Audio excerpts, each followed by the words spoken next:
안녕하십니까. 자, 공인중개사 법령 시간 입문 4주차입니다. 저는 한민우입니다. 자, 교재 오늘은 63쪽 나갈 차례네요. 금주행위. 우리 법제 33조인데요. 하지 말아야 될 부작위 의무입니다. 그래서 금주행위에 대한 내용, 우리가 실무 가서 절대 금주행위는 걸리면 안 됩니다. 강력한 제재가 뒤따르거든요. 물론 시험에서도 대단히 중요합니다. 자, 그럼 이 금지행위, 법제 33조인데, 지금 이 33조에 있는 금지행위의 구조를 조금 이해를 좀 해 두실 필요가 있어요. 그래서 지금 우리 현재 33조 규정이, 전에는 지금 어떤 규정인데, 이 정부 들어가지고 금지행위 규정이 작년에 이제 신설이 되면, 신설된 내용들이 있어요. 그래서 지금 주택 가격이 폭등을 하는 바람에 이것에 대한 규제를 하기 위해서 이 금지행위에서 7가지를 더 추가했습니다. 그리고 이 법의 구조, 33조의 구조의 내용을 조금 이해해 두실 필요가 있는데, 우리 법 33조 제1항이거든요. 33조 제1항에서는 개업공사 등은 다음 각호의 행위를 하여서는 아니 된다 그랬어요. 그럼 개업공사 등이란 말 기억나십니까? 개업공사 등이란 말은 중개업에 종사하는 자 전체를 말하죠. 그래서 개업공인중개사 외에 소속공사, 중개보조원, 법인의 임원사원들을 말하죠. 이들을 우리는 개업공인중개사 등이라고 그래요. 이 개공 등이란 표현이 지금 우리가 이중소속에서 나왔고 결격사유에서도 나왔죠. 그 다음에 이제 부동산거래사고 예방교육에서도 나온 바가 있습니다. 금지행위에서도 나오고 있죠. 그래서 이렇게 개공 등의 금지행위가 33조 제1항에 있어요. 근데 33조 제2항에서는 개업공사 등에 대한 금지행위가 있습니다.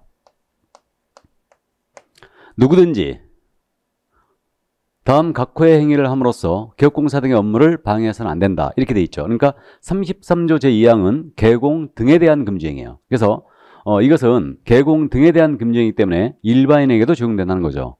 그럼 33조 제1항은 개공 등은 다음 각호의 행위를 해서 안 된다 그랬으니까 개공 등한테만 적용이 되고 일반인, 무등록업자에게는 적용이 없다는 뜻이에요. 근데 33조 제2항은 일반인도 적용이 되는 거죠. 자, 그래서 구조가 이렇게 돼 있다는 거 감을 잡아두셔야 됩니다. 자, 그래서 개공 등의 금지행위, 개공 등에 대한 금지행위가 있고요. 이제 제재에 관한 사항은 우리가 차츰차츰 더 하시면 됩니다. 그래서 강력한 제재가 뒤따르는데 형벌도 나가고요. 개업공사가 위반하면 등록 취소당할 수 있어요.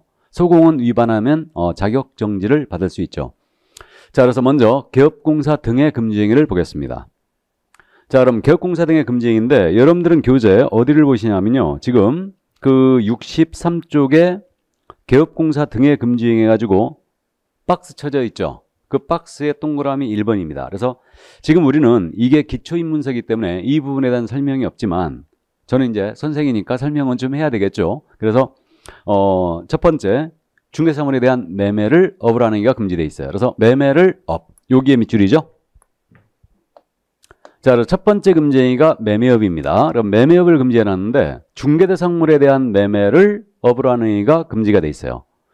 중개대상물에 대한 매매를 업을 하는 행위가 금지되어 있으니까 중개대상물이 아니거든요.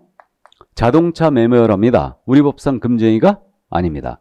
중개대상물에 대한 매매업이 금지되어 있죠. 그러면 매매를 업으로 한다고 그랬는데 이 업이란 말은 우리가 중개업 정의에서 공부한 적이 있어요. 업이라는 것은 계속 반복성을 띠면서 불특정 다수를 상대로 하여 영리성이 있는 행위를 하면 이게 업이 된다고 그랬습니다. 그래서 갑으로부터 부동산을 매수하여 을한테 팔아치우고 병으로부터 매수하여 정한테 팔아치우고 사고팔고를 업을 한다. 그럼 이게 매매업이에요. 그래서 이게 첫 번째 금지행위로 돼 있죠. 근데 이상하지 않습니까? 저는 처음에 이 중개사법 공부할 때요. 매매업 금지되어 있다는 거 없고 조금 충격이었습니다. 아니, 우리가 부동산을 갖고 노는 사람인데 매매업이 금지되어 있다니 이게 무슨 말이냐? 우리는 중개를 업으로 하는 사람들이에요. 그러니까 매매업을 전면 금지했습니다. 그리고 매매업을 허용하게 되면 알고 있는 정보를 이용하여 부당한 이익을 꾀하고 자신의 이익을 꾀하고 또 부동산 거래세를 문란하게 하고 투기를 조장할 우려가 있다는 거예요. 그래서 매매업을 전면 차단시켰습니다. 이거. 근데 실물을 보면요. 우리가 중개사무소 열어놨잖아요. 그럼 진짜 좋은 물건이 나올 때가 있습니다. 돈에는 장사가 없다 그러죠. 그래서 실무에서는 개공 등이 매매업을 안 하느냐? 몰래 몰래 다 하죠. 근데 자신의 명의로 안 합니다. 그럼 다른 사람 명의로 해야 되죠? 그러니까 결국은 사실 좋은 물건 나왔는데 돈에는 장사가 없어요. 예를 들면 10억짜리인데 시세가 10억짜리인데 이게 해외 이주 간다고 8억에 팔아달래요. 그러면요, 이 정도 되면요, 얼른 계약금 줘버립니다. 이거. 그리고 이제 바로 매수인, 지인을 찾아가지고, 야, 이거 10억짜리가 이거 9억에 나왔거든? 9억에 사. 그래갖고 이제 1억 남겨놓고 파는 거죠. 그러니까 결국은 이 돈에는 장사가 없어요. 그래서 사실은 이 매매업을 이제 풀겠다고, 이게 사실 군사 독재 시절에 만들어진 금지이거든요. 음성적 거래 많이 하고 부동산 거래가 불투명할 때 그런 시절에 만들어진 금지인데 여태 고치질 않고 있어요. 그러니까 83년도 만들어지면서 그때 여태 있는 겁니다. 그래서 이걸 개정하자 그래가지고 그 개정안이 올라간 적이 있었습니다. 근데 이제 국회에서 여야가 이제 서로 다툼하는 동안에 이게 자동적으로 폐기가 돼버렸어요. 법안이. 그래갖고 현재 여전히 그대로 유지하고 있는 겁니다. 이 정부는 절대 이거를 바꿀 일이 없겠죠. 그래서 어쨌든 매매업은 첫 번째 금지입니다. 이게. 자, 그래서 매매업 이제 첫 번째 금지이었고요. 중개대상물에 대한 매매를 업으라는 게 금지되어 있다. 다음 두 번째, 동그라미 2번이에요. 중개사무소에 개설 등록을 하지 않고 중개업을 영위하는 자인 사실을 알면서 그를 통하여 중개 의뢰를 받거나 그에게 자기의 명의를 이용케 하는 행위 이렇게 돼 있어요. 그럼 이걸 저는 제목을 무등록 중개업자와의 거래로 붙입니다. 제목을. 그러니까 무등록 중개업을 하는 자인 사실을 알면서 그를 통하여 중개 의뢰를 받거나 그에게 명의를 이용케 하는 행위예요.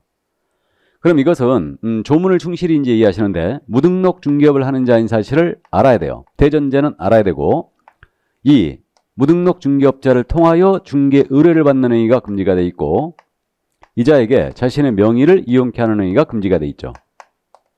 그럼 무등록업자를 통하여 중개 의뢰를 받다는 얘기는 이 얘기 아니겠습니까?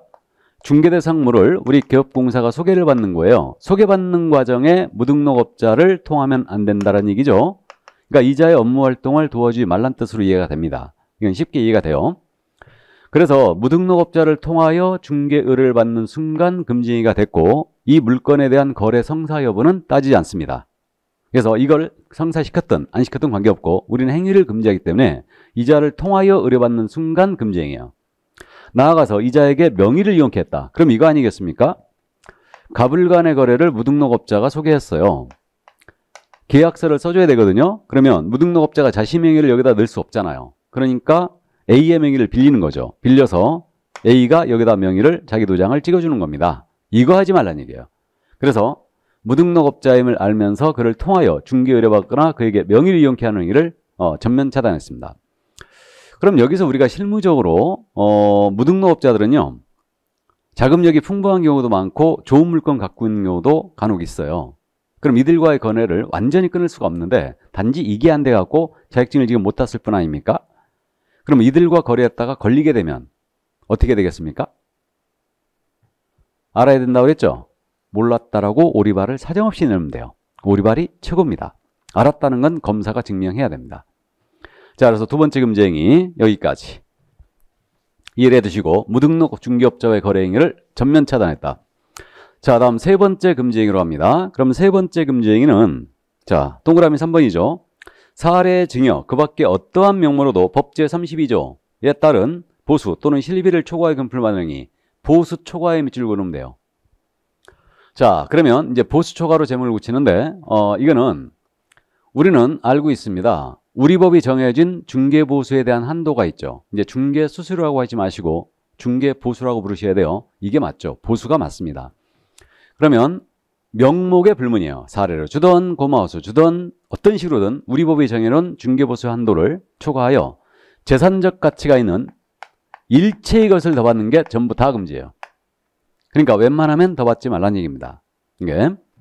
그래서요. 만약에 한 푼이라도 정해진 한도를 초과해 봤잖아요. 그럼 이때는 1-1이에요. 1년 이하 적도는 1,000만 원의 벌금에 처합니다. 그래서 전문 직업인의 부수 중에 말씀드렸듯이 감옥까지 갈 수 있는 거는 우리밖에 없어요. 보수 더 받았을 때. 그래가지고 우리 개업공사 한 분이요. 이거를 헌법소원을 냈지 않습니까? 이 헌법소원이 뭐냐면 국민의 기본권이 침해가 됐을 때 더 이상 구제 방법이 없는 거예요. 그럼 헌법재판소에다가 이 구제를 해달라고 헌법소원이라는 걸 낼 수 있어요. 그래가지고 우리 개업공사 한 분이요. 보수를 더 받았다 하여 감옥까지 보내는 것은 너무 과도한 규제다 이거.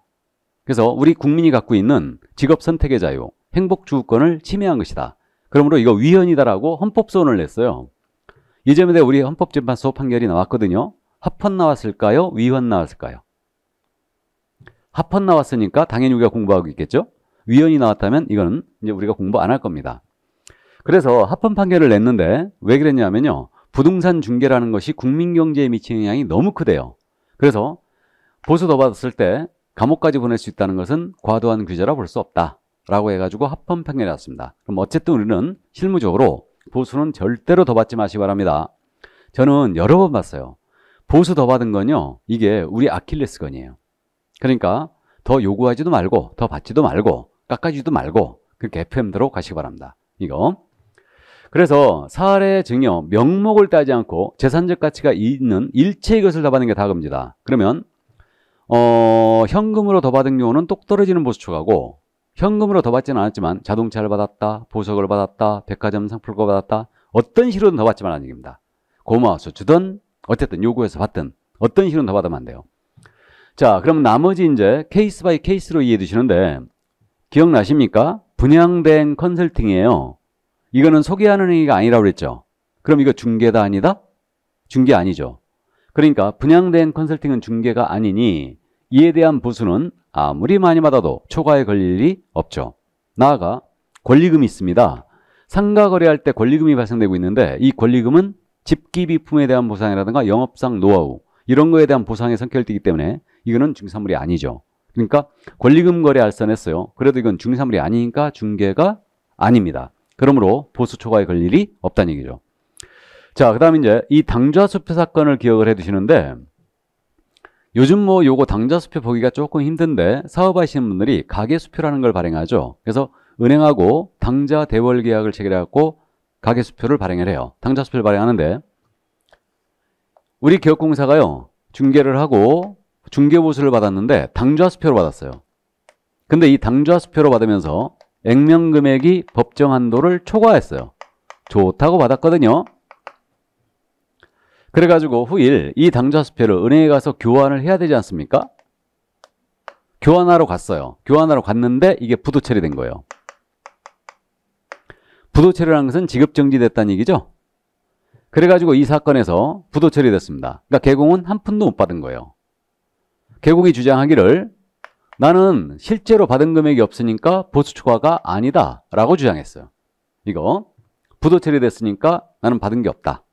나아가 중개 의뢰인은 손해를 입어야지만 금지행위가 완성되는 거 아니겠느냐 해서 중개 의뢰인은 지급한 금액도 없으니까 중개 의뢰인한테는 손해도 없었다. 그러니까 나는 초과가 아니다 라고 주장했던 거예요. 그래가지고 이 사건에서 중개 의뢰인의 손해 발생이 금지행위의 성립 요건이냐, 이게 문제가 됐던 거예요. 이 소송이 대법원까지 갔습니다. 대법원까지. 자, 그래서 대법원의 판단은 어땠느냐. 대법원의 판단은 우리 금지행위의 본질은 행위 자체를 금지함의 목적이 있대요. 그렇기 때문에 이 액면금액이 법정 한도를 초과하는 당좌수표, 이 당좌수표가 처음서부터 부도난 수표였다면 휴지조각 받은 거니까 이건 초과가 아니겠지만, 받을 당시에는 유효한 수표였고 후일 부도 처리되었으므로 이것은 받을 당시에 이미 금지행위를 완성한 것이다. 이거는 행위 자체를 금지하기 때문에. 그리고 의뢰인의 손해 발생이 금지행위 성립 요건이냐, 행위 자체를 금지함의 목적이기 때문에 의뢰인의 손해를 입었던 의뢰인 손해를 입지 않았던 이건 아무 상관이 없다. 그래서 의뢰인의 손해 발생은 금지행위 성립 요건이 아니라고 판단했죠. 그럼 결론은 우리가 기억해야 되죠. 당좌수표 어쩌고저쩌고 나왔어요. 보수 초과다 아니다. 보수 초과다.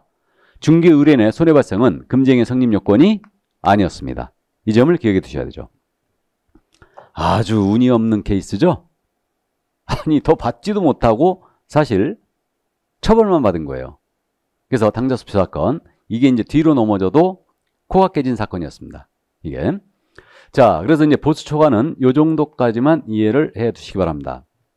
실무적으로 있잖아요. 보수 있지 않습니까? 이 보수를 더 받게 되면은 손님하고 나중에 분쟁이 생겼을 때 우리 아킬레스건이에요. 그러니까 웬만하면 더 받지도 말고 요구하지도 마시기 바랍니다. FM대로 하시는 게 제일 좋아요. 보수에 대해선. 그래서 그 정도 이해를 해 두시고요. 자, 이제 네 번째 금지입니다. 네 번째 금지 행위. 거짓된 언행을 하고 제가 제목을 붙였는데 그 4번을 읽어보겠습니다. 해당 중개사물의 거래상 중요사항에 관하여 거짓된 언행, 거짓된 언행이 밑줄이죠. 그 밖의 방법으로 중개 의뢰인의 판단을 그르치게 하는 행위. 이게 네 번째 금지 행위예요. 그러니까 거짓말하지 말라는 소리죠, 이거. 그래서 거짓된 언행 등으로 중개 의뢰인의 판단을 그르치게 하는 행위예요. 그래서 거짓말하지 말라는 얘기인데 거래상 중요사항에 대하여 거짓말하지 말래요. 그래서 거래상 중요사항이 그럼 뭐냐? 이거는 이제 오늘 공부하는데 주로 확인 설명사항이 거래상 중요사항이다. 이렇게 해석하고 있어요. 그러니까 확인 설명해야 될 사항, 뭐 권리관계라든가 공법상 이용자 및 거래유자라든가 시설물의 상태, 이거에 대하여 사실과 다르게 거짓말을 했다. 그럼 이때는 이제 이걸로 처벌될 가능성이 있는데 저는 이 정도로 중요해야 된다고 생각하고 있어요.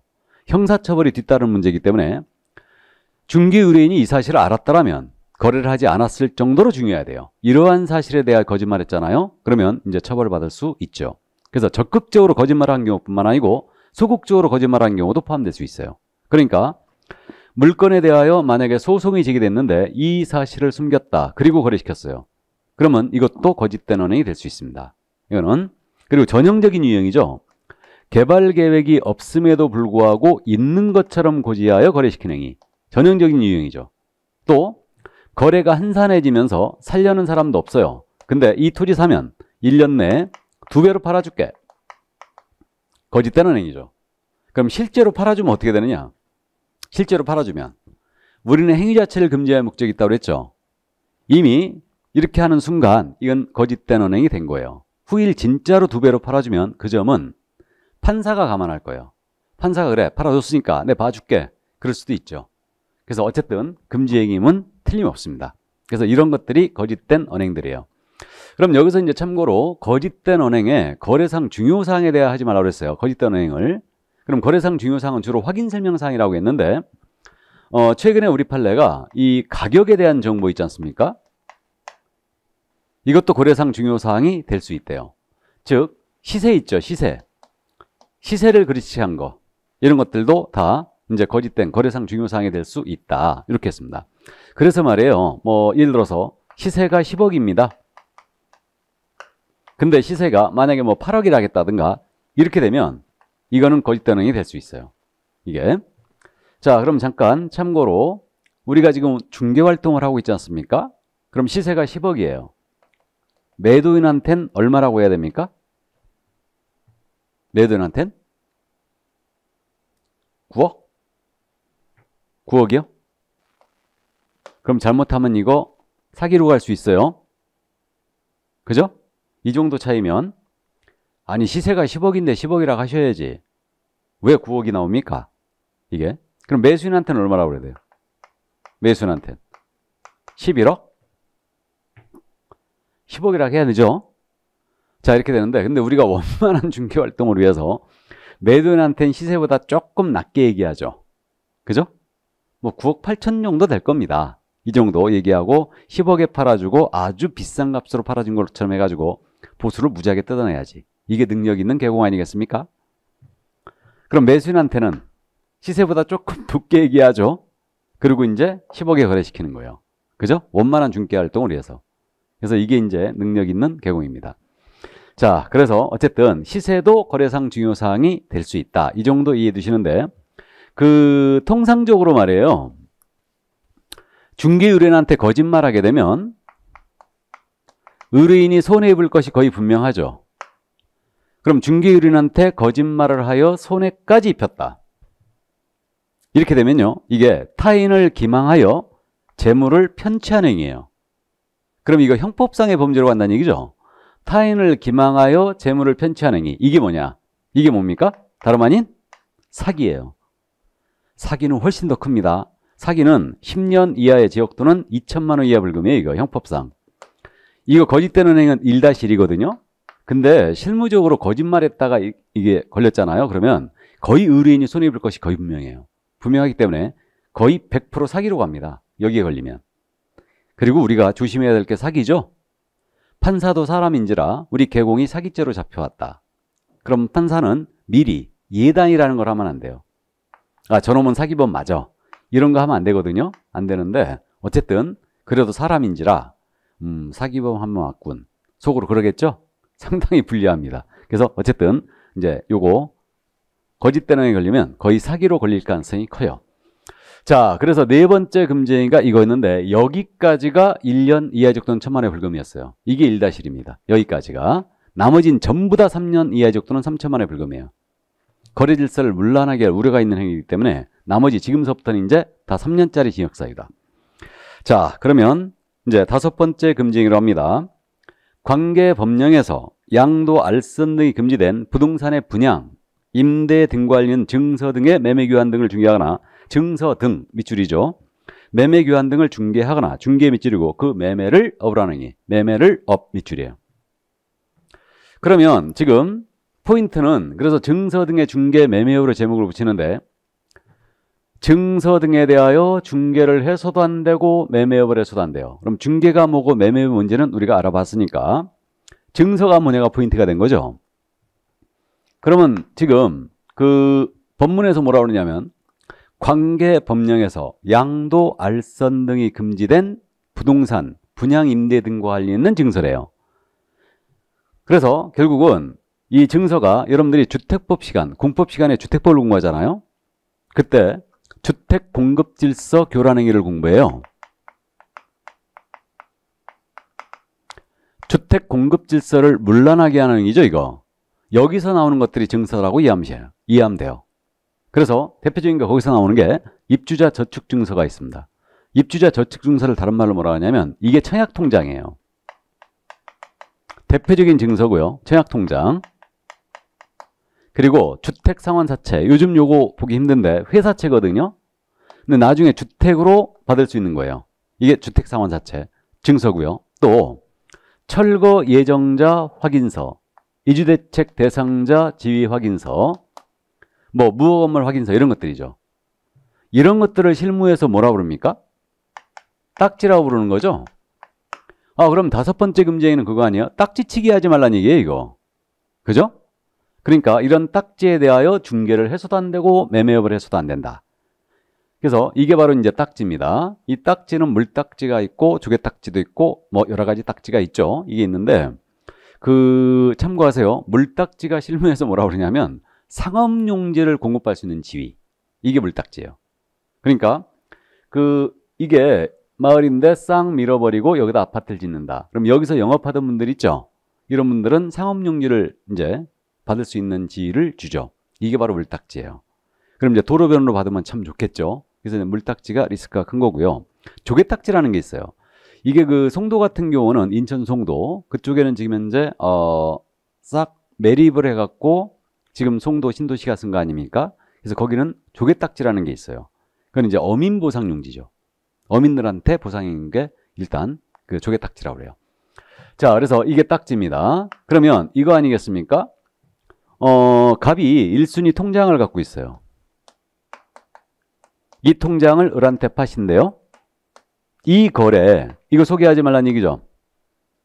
나가 이런 딱지를 사서 팔고 사서 팔고 사서 팔고 매매업을 하지 말란 얘기입니다. 이게. 그래서 이게 바로 증서중개 매매업이에요. 그럼 여기서 말한 증서에 아파트 분양권이 들어가느냐? 안 들어가죠. 아파트 분양권은 기억나십니까?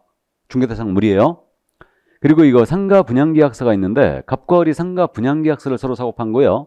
이거는 매매계약서에 불과할 뿐이지 여기서 말한 증서에 해당하지 않는다 했습니다. 이 정도. 자, 그래서 증서, 중개, 매매업 이해를 해두시고요.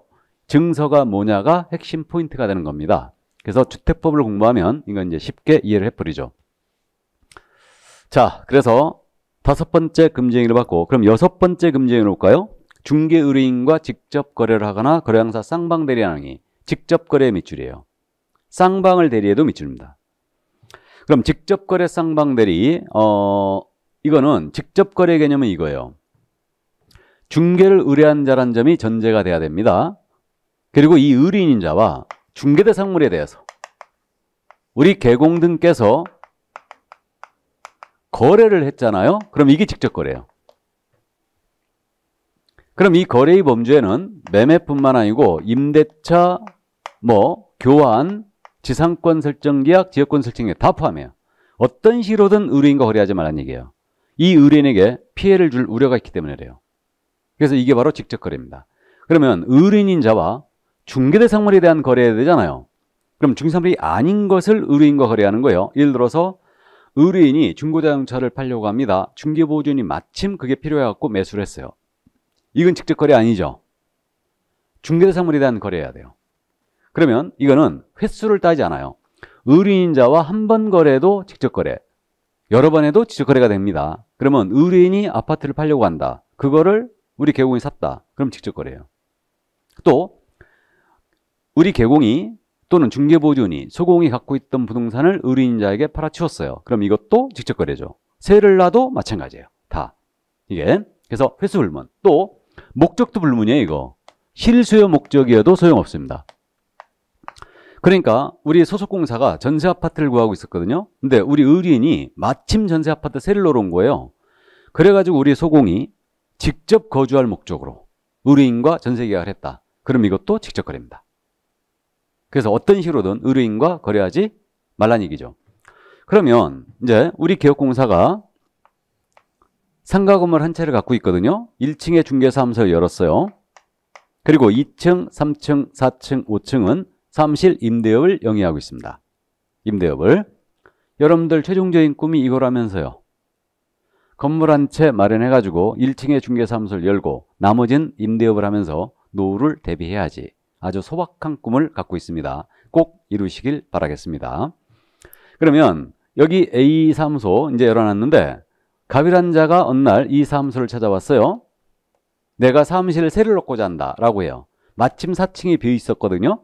그래서 4층을 A가 갑에게 보여주고 A와 갑 사이에 임대차 계약을 합니다.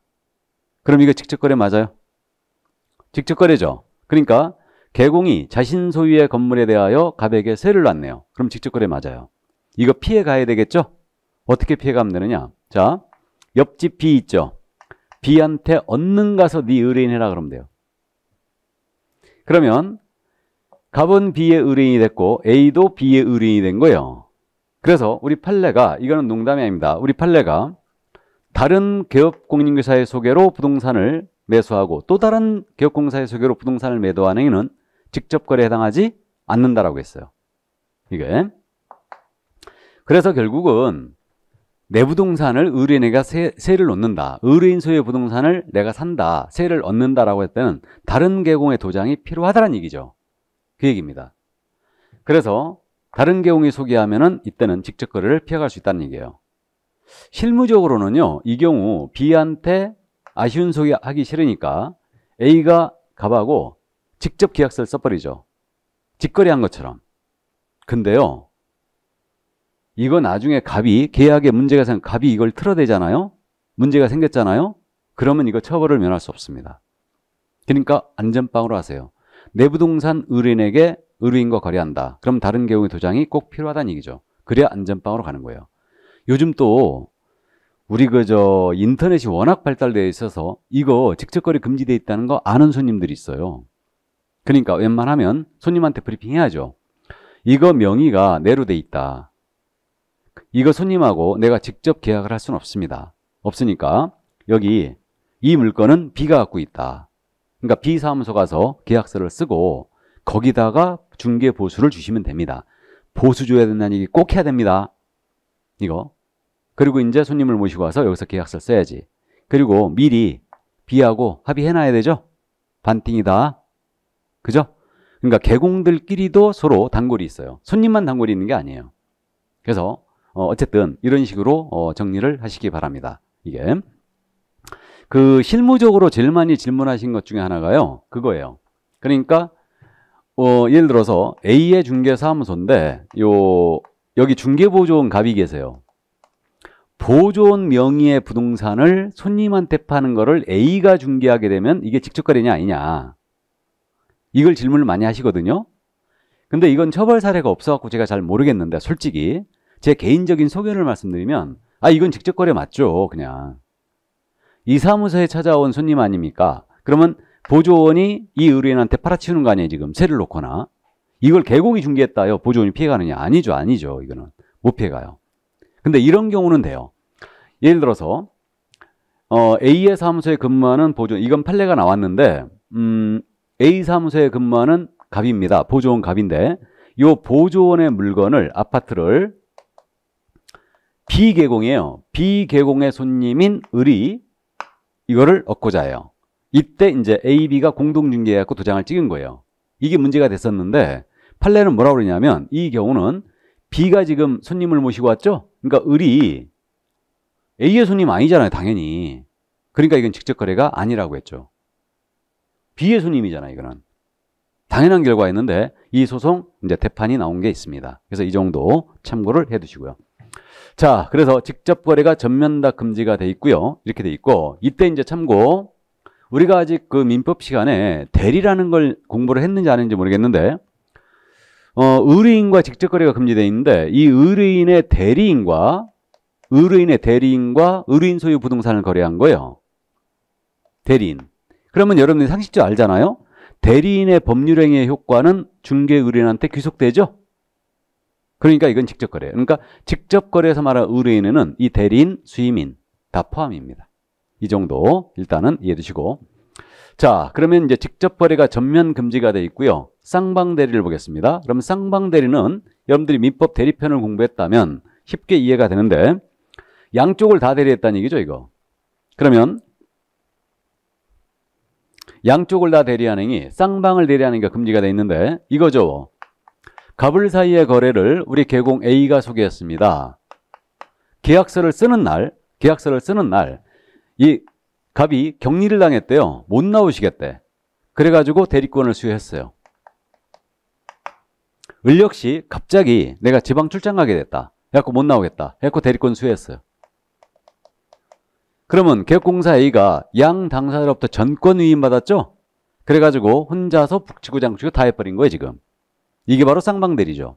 그래서 계약서를 쓰면 이렇게 써질 거 아닙니까? 매매계약서 해가지고 매도인 갑, 대리인 A, 꽝, 매수인 을, 대리인 A, 꽝, 알선 개공 A, 꽝. 이게 바로 트리플 A예요. 이거 안 된다는 얘기입니다. 이게 쌍방대리예요.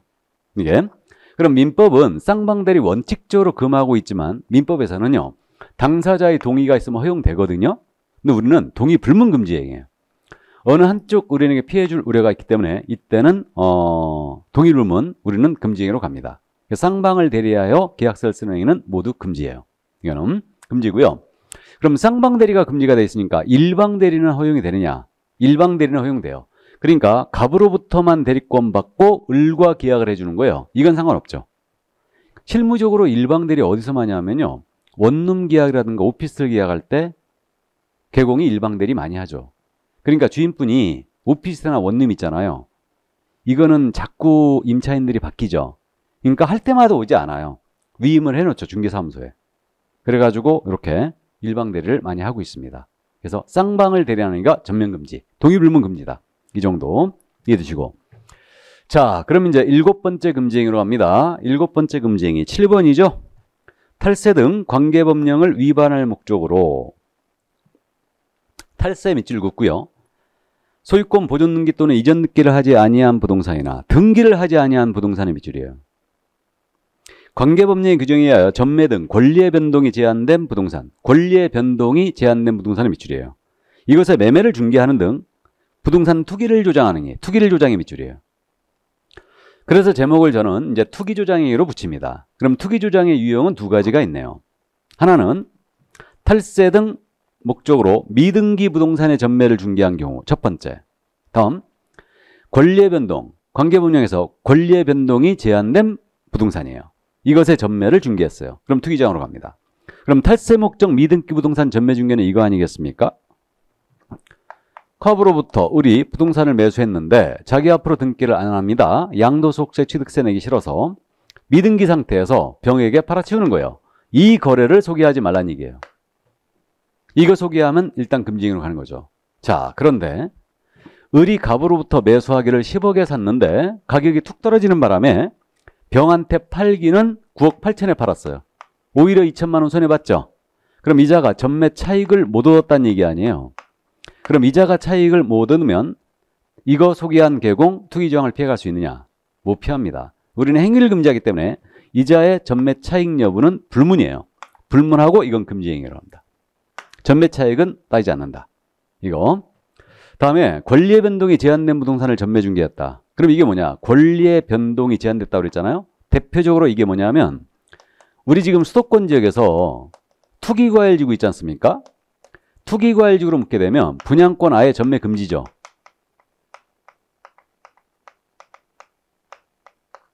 그죠? 아예 금지예요. 분양 받으신 분이 자기 앞으로 등기해야 됩니다. 이게 바로 전매가 제한된 부동산 아니에요? 그죠? 이거 전매 중개하면 투기제한으로 처벌합니다. 그래서 혹시 우리 수도권 지역은 분양권 전매가 완전 금지되어 있기 때문에 아파트 분양권이죠. 이건 전매가 금지되어 있기 때문에 일단은 뭐 중개할 일이 거의 없을 것 같은데 아직 그 아랫역 쪽은 그래도 분양권이 아직도 전매가 이제 되는 경우들이 있죠. 그럼 일정 기간 동안 전매 제한에 걸었다가 이제 풀리는 경우들이 있는데 그 전매 제한에 걸려 있는 그 분양권 권리의 변동이 제한된 부동산이에요. 근데 전매 제한 걸려 있는 기간 동안은 웬만하면 전매 중개 피하시기 바랍니다. 이건 항상 문제를 불러일으킬 수 있어요. 왜 그러냐면요. 전매 제한 기간 내에 이 분양권을 사겠다고 손님이 꼭 우기는 경우들이 있어요. 우기는 경우인데 막 그때 이제 이게 뭐 녹화되고 있었고 조금 그렇긴 한데 서류 막 이만큼 꾸미거든요. 포기각서 쓰고 막 난리 쳐요. 그래도 이거 있잖아요. 나중에 문제가 아주 심각해질 수 있어요. 이거 3년에 3천이거든요. 걸리면. 이거 전매 중개하다 걸리면 투기조항으로 처벌하니까. 그러니까 이제 그런 서류 써도 문제가 될 수 있다는 게 왜 그러냐면요. 이거죠. 예를 들어서 전매 제한에 걸려 있는 분양권을 전매 중개하는데 이때 이 시점에 이거 사고 팔 시점에는 P가 예를 들어서 5천이었어요. 근데 이제 전매 제한 기간이 풀리잖아요. 풀리면 산 사람 앞으로 명의 이전하겠죠. 명의를 변경하겠죠. 그럼 명의 변경 시점에 갔어요. 전매 제한에 풀려가지고 이제 명의 변경 시점에 가갖고 명의를 바꾸는데 이 시점에 P가 만약에 2억이 돼 있는 거야. 그러면 매도인 쪽에서는 나 이거 배액 상환하고 안 팔래 그럴 수 있죠 또. 그죠? 또 거꾸로 이게 툭 떨어져 갖고 명의 변경 시점에 P가 1,000만 원이 돼 있는 거예요. 그럼 매수인이 또 안 산다고 그러지. 그러면 가운데 죽어나는 건 누구냐? 개공입니다. 개공만 죽어나요. 그러니까 이건 항상 문제를 불러올 소지가 있기 때문에 웬만하면 전매 제한에 걸려 있는 것은 중개하지 마시기 바랍니다. 이게 그래서 이런 거 해가지고 아주 낭패를 본 최근의 케이스도 있어요. 낭패를 본. 그래서 이거 뭐 이런 거 참 들으면 속상한데 공동중개였거든요. 갑의 개공 A였고 을의 개공 B였어요. 둘이 협력해 계약을 성사시킨 거예요. 분양권이었죠 이거. 근데 전매 제한에 걸려있던 거였어요. 지금 뭐 수도권 지역 전부 다 묶어놨기 때문에 안 되는데 묶이기 전이었습니다. 그래갖고 거기가 이게 전매 제한이 6개월 묶여 있었어요. 그랬다가 이제 풀리는 겁니다. 근데 요 기간 내에 요걸 중개한 거예요 지금. 그래갖고 이제 P를 뭐 얼마 줬대더라? 3천인가 5천인가 줬대요. 그래가지고 일단은 계약금 다 들어가고 그렇게 이제 한 거예요. 그래서 명의 변경 이제 전매 제한 풀릴 때 명의 변경하기로. 근데 이게 천정부지로 오른 거예요 가격이 P가. 그래갖고 예를 들어서 P가 1억 정도가 된 거예요. 명의 변경 시점에. 그러니까 요 친구가 젊은 친구였는데 우리 개공을 협박했지. 그럼 이런 경우는 배액 상환하고 받은 거 배액 상환하고 그냥 끝내거든요. 일반적으로 그래요. 내가 그냥 배액 상환하고 이거 계약 안 팝니다. 그거 팔아도 남으니까. 그러면 이제 억울하지만 그런 식으로 정리가 되거든요. 근데 이 친구는 배액을 주기가 싫은 거야. 그래가지고 주기가 싫으니까 A를 협박했어요. 네가 불법 중개한 거 아니냐. 지도 처벌받거든. 그래갖고 이렇게 협박하니까 나한테 이제 상담이 들어온 거예요. 그래가지고 이거 어떻게 해야 됩니까? 이거 우리 아킬레스건이에요. 금지행위는 웬만하면 걸리면 안 됩니다. 협상을 잘 해라. 그렇게 대답할 수밖에 없었어요. 이거를. 그래갖고 이제 결국은 야가 이제 배액 상환 못 하겠다 그러고 네가 불법했으니까 네가 배액을 상환하지 말지 이 계약 깨겠다 이런 거야. 그래갖고 결국은 A하고 B하고 을은 난리쳤을 거 아니에요. 계약 깨니까 배액 상환해라. 이렇게 된 거죠. A, B가 같이 반반 부담해갖고 배액 물어줬어요. 이러면 중개업하기 싫어집니다. 패 죽이고 싶죠. 조심해야 됩니다. 그래서 어쨌든 요즘 인터넷이 워낙 발달돼 있어가지고 정말 조심해야 될 순인들이 있어요. 아주 질적으로 못된 것들이 있습니다. 이거. 자, 그래서 여기까지 금지행위. 여기까지가 기존의 금지행위였어요. 근데 이제 작년에 7가지가 추가됐죠. 그래서 7가지 추가된 게, 자, 8번째 금지행위. 이제 한 장 넘어갑니다. 자, 그럼 64쪽으로 넘어왔는데 8번.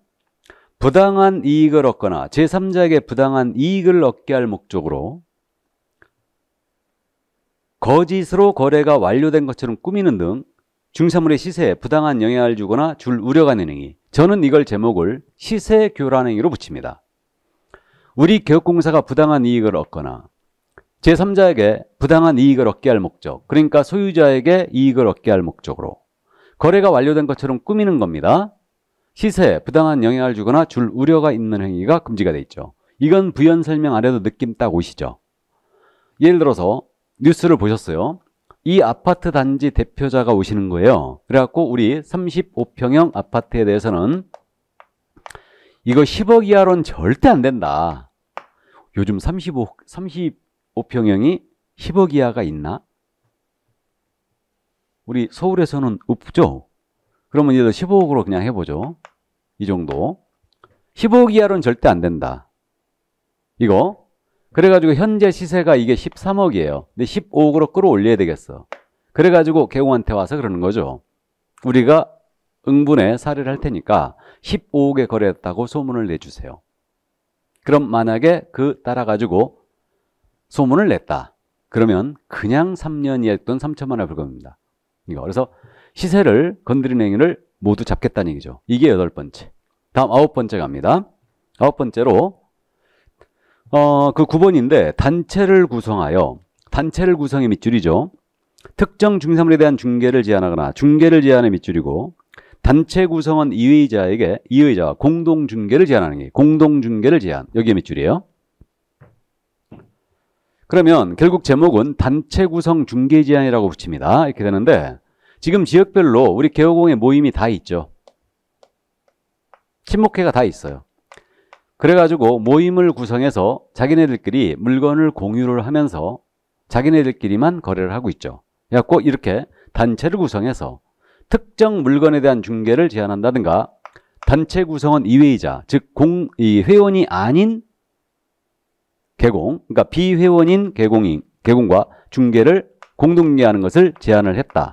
그러면 3년 이하의 적 또는 3천만 원 벌금에 처하겠다는 거예요. 너무한 거 아니에요? 단체 구성하는 목적이 다 이건데. 그죠? 이렇게 되고요. 그러면 단체 구성해서 이 물건은 중개하지 마세요. 이런 식으로 한다든가 나아가서 단체 구성 이외이자 공동중개를 제한했다. 그러면 이때는 이렇게 3년에 3천으로 강력하게 처벌하겠다 이거예요.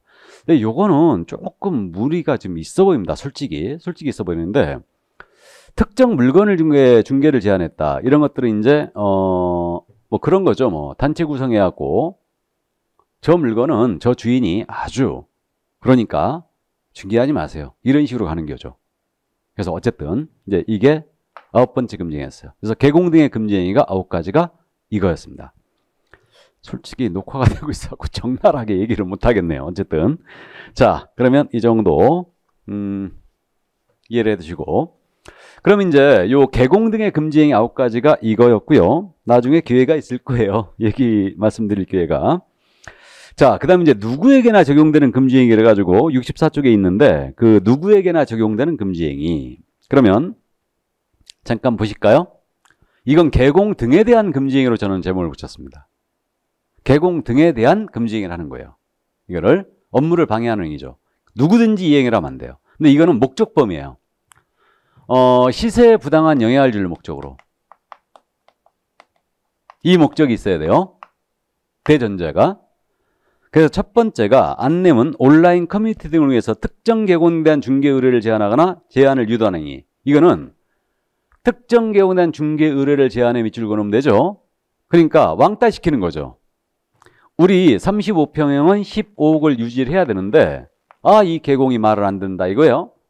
그래가지고 엘리베이터, 안내문, 다음에 맘카페 등을 이용해서 저 개공한테는 중개 의뢰를 하지 말아라. 왕따 시키는 겁니다. 이거 첫 번째 금지. 그러니까 일반인도 포함될 수 있다는 거. 3년에 3천입니다, 이거. 그럼 거꾸로 저 개공은 우리말을 아주 잘 들으니까 저 개공한테만 중개 의뢰를 하세요. 유도할 수도 있죠? 그게 바로 2번이죠. 이게. 그래서 안내문, 온라인 커뮤니티를 위해서 중개사물에 대하여 현저하게, 시세보다 현저하게 높게 광고, 표시 광고하거나 중개를 하는 특정 개공에 대한 중개 의뢰를 유도함으로써 다른 개공을 부당하게 차별했다. 그러면 이거 두 번째. 유도하는 거죠. 한민호 저놈은 말을 안 들으니까 의뢰하지 말아라. 또 저 홍길동 저놈은 말을 잘 들으니까 저기한테만 의뢰해라. 이런 식으로. 자, 그 다음에 이제 세 번째, 가격 제한하는 거죠, 이제. 또. 그래서 안내문 온라인 커뮤니티를 위해서 특정 가격 이하로는 중개 의뢰하지 하지 아니하도록 유도하는 행위. 그러니까 우린 35평형을 15억에 유지한다. 그러니까 15억 이하로는 절대 중개 의뢰하지 말아라. 이렇게 유도하는 거예요. 가격 제한하는 겁니다. 예. 쉽게 이해되시죠? 자, 그럼 이제 네 번째는요. 그거 아니겠습니까? 정당한 사유 없이 개공 등에 대해 중개사물에 대한 정당한 표시 광고를 방해를 한다. 그럼 이게 또 네 번째요. 이것도 뭐 이해가 되죠, 그럼. 이거 아니겠습니까? 이 아파트 지금 현재 35평형은 15억을 유지를 해야 되는데 이게 시세가 지금 현재 13억이에요. 그래가지고 시세대로 우리 개공이 광고가 나가는 겁니다. 시세대로 이렇게 광고가 나가요. 그럼 어떻게 하냐면요. 이 아파트 대표자회에서 우리가 광고를 지금 어디다 많이 하냐면요. N으로 시작되는 포털 있죠. D로 시작되는 포털도 있죠. 물론 N에 지금 현재 많이 하고 있고요. 또 오피스텔 같은 데는 직모, 또 다모 이런 데들이 있어요. 여기다 지금 광고를 하고 있는데 이렇게 요거 시세대로 광고가 나간 거예요. 그러면 여기서 그러는 겁니다. 여기다가 이거 허위 광고라고 신고해 버리는 거예요. 그러면 소명을 해야 되거든요. 소명을 못 하잖아요. 그래갖고 허위 광고로 신고 들어왔고 소명을 3번을 못 했다. 한 달 동안 광고 못 하게 해버려요, 여기는. 여기는 1년간인가 못 하게 합니다. 죽었죠, 이거. 광고 못 나가면. 그래서 어쨌든 이런 식으로 정당한 표시 광고 행위를 방해하는 거예요. 안 된다 이거죠, 이거. 3년에 3천 이것도. 자, 그 다음 마지막으로 이제 그러면 내가 대가를 줄 테니까 시세보다 현저하게 높게 광고하도록 강요하는 거예요. 그러니까 그 얘기죠, 이게는. 이거 15억에 광고 안 나가면 당신 왕따 시키겠다. 이거죠. 이건 협박죄에도 걸릴 수 있어요. 그 다음에 또 대가를 약속하고 시세보다 현저하게 높게 표시 광고하도록 유도하는 겁니다. 살살 꼬드기는 거. 이런 것도 안 된다는 얘기죠. 그래서 이런 식으로 이제 시세를 건드리는 행위를 철저히 단속을 하겠다. 그래갖고 이런 이제 금지 행위 규정이 신설이 돼 있는 거예요. 자, 그래서 여기까지 금지 행위를 이제 다 살펴봤네요. 자, 그럼 금지 행위를 다 봤고 그 밑에 부동산 거래일서 교란행위 신고센터가 나오고 있는데 요거는 커피 한 잔 먹고 할까요? 예, 잠시 쉬었다 하도록 하겠습니다.